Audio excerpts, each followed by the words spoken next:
Hello everyone, আমি style makeover স্টুডিওতে offer দেখে মাত্র 3000-এ হেয়ার বোটক্স ট্রিটমেন্ট করেছিলাম।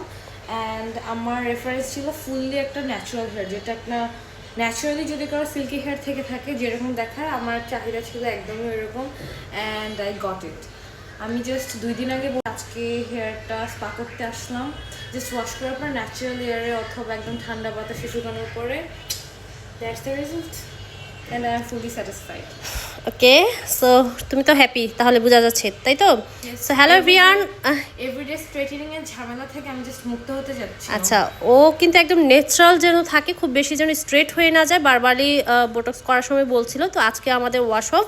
সো আজকে ওয়াশ করার পর এই হচ্ছে রেজাল্ট। খুব সুন্দর একটা গ্লেজি শাইন দিচ্ছে হেয়ারটাতে, যদিও কালার করা। এর আগে কিন্তু শুরুর দিকে কিন্তু ড্যামেজ ছিল। আমি যদি একটু ব্যাক সাইড থেকে হচ্ছে দেখাই, এই যে হেয়ারটা হচ্ছে এই হয়েছে, একদম ঝরঝরা ঝরঝরা ঝরঝরা হয়েছে।